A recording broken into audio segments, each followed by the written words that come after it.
देखो प्रेमियों, हाँ ये जो संगत इस समय बढ़ी है, प्रेमियों के त्याग से बढ़ी है। खूब मेहनत किया लोगों ने। आपके समझो कि यानी उत्तर प्रदेश के ही एक सत्संगी थे, अब तो दिखाई नहीं पड़ते हैं, हो सकता है ख़त्म हो गए हों, पता करूँगा जब उधर जाऊँगा तब। तो वो जो है काफ़ी पढ़े पढ़े थे, वकालत पास थे, लेकिन उनको सुनाई थोड़ा कम पड़ता था। तो वकालत में सुनना जरूरी होता है बहस करने के लिए, छोड़ दिया उन्होंने, प्रचार में ही लग गए। तो लिखाई करते थे, तो लिखाई करने के लिए चले गए, पैसा ख़त्म हो गया, तो खाने का ठिकाना नहीं, किराया भाड़ा तो अलग रहा। सत्संगी कभी बगैर किराए के चलते नहीं है, बगैर टिकट के, यह सिद्धांत है, वसूल है, उनका भी था।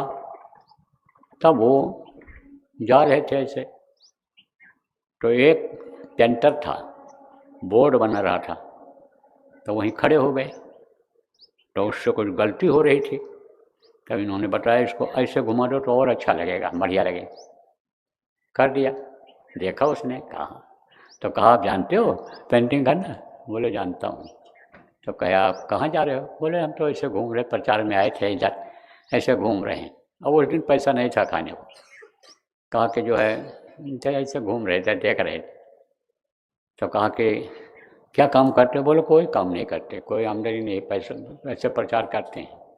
तो बोले काम करोगे? हमारे पास काम पड़ा है, हमारा काम निपटा दो, करोगे? बोले हाँ कर देंगे। दे दिया एक बोर्ड, बना दिया।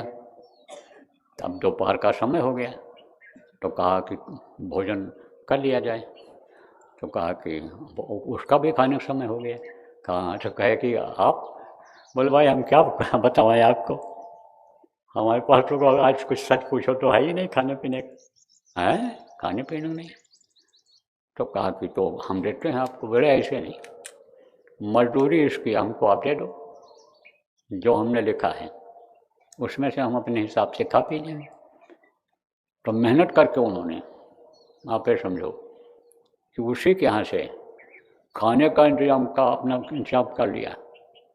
धर्मशाला में जो थोड़ा बहुत देना पड़ता है जहाँ ठहरे थे, उसका इंतजाम कर लिया, और भाड़ा का इंतजाम कर लिया। फिर चले आए, फिर वापस आ गए।